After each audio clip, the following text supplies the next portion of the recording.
Rickard. I am the professor of theater and acting here at Stephen F. Austin University. And I've been thinking a lot about this speech over the past couple weeks in particular because I've been out recruiting, and when we recruit for theater, we have young students from around the country, and mainly from around Texas, come and audition for us and perform pieces. And this idea of to play or not to play, yeah, I was bullied a lot growing up, and sometimes I became a bully because of that. Being in a small town in South Carolina, being very artistic, being empathetic in ways that I wasn't taught to be empathetic, I just naturally was. And mainly that came from the imagination and the idea of play. Constantly, from the time I can remember, I loved engaging in given circumstances, as we call it in the theater, of people and fictional characters and real characters and historical characters that I never knew, that I didn't understand. But I would learn about someone in history class, and I would come home and I would pretend to be Queen Elizabeth, and my mom had to go to a thrift store and find an old hoop skirt and find a dress out of her closet I could throw over it. And I wanted to know every single circumstance, and I did pretty well in school because I always wanted to take all these circumstances and imagine these other people. And because of that, I think when I was picked on, no, that's fine. I became a more empathetic person, and it led me into my career. In my career, I'm often asked by students and parents of many of my students, why should my child be a theater major? Why should we spend money on a degree in theater? And I often give them the standard answers. In the latest Georgetown University, being a theater major is one of the top 10 majors for employment. And of course it is. You have to think about people in other circumstances other than your own and empathize with them. You have to work collaboratively with passionate artists, working together, bringing all your ideas to the table. You almost always have to learn to work within a very small budget. So why not be a theater major? It sets you up for all sorts of careers. But last week, I was auditioning a young man out of Houston, and he was performing a monologue, which is a speech from a play.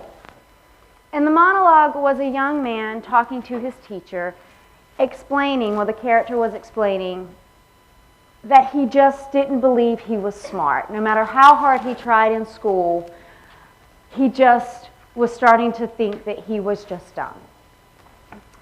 And the student performed it very well. Vocally, it was very articulate, and physically, he knew where he was moving. And he understood a lot about this character, more than he was willing to express in the audition. And my colleague that was with me said, nice job. I want you to take a moment, and I want you to just really think about this person that you're portraying, because I think you really understand them a lot more than what you're allowing us to see. And immediately, the veil fell off of his eyes, and I saw this glow of, oh, you get why I chose this piece. You get why I want to perform and interpret this character for you, because a lot of this is me. And he took a deep breath, he closed his eyes, he opened them back up, and gave us a stunning monologue. And I thought, to play.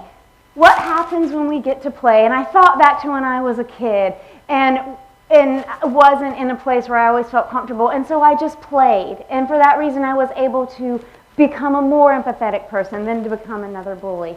And the empathy that he had and what he was able to express. And as I talked to him, he had a pretty rough background. Getting into college was very difficult for him. He didn't have a lot of support.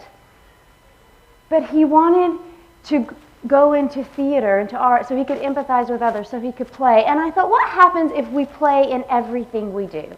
If we're constantly thinking about the other person's given circumstances, no matter what our job is, not just theater?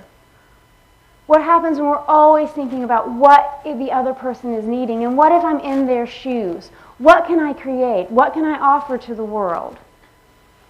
What happens if I'm always playing?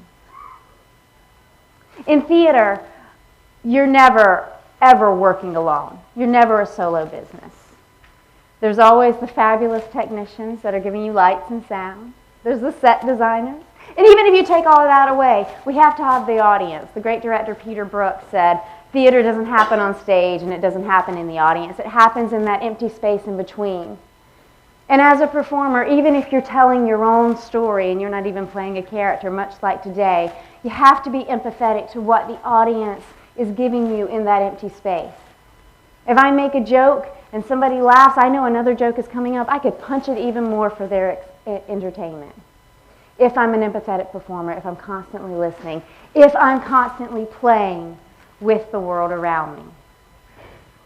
And so that's the question or talent I offer you today. We're going to have a lot of inspirational stories. We're going to have a lot of inspiring stories.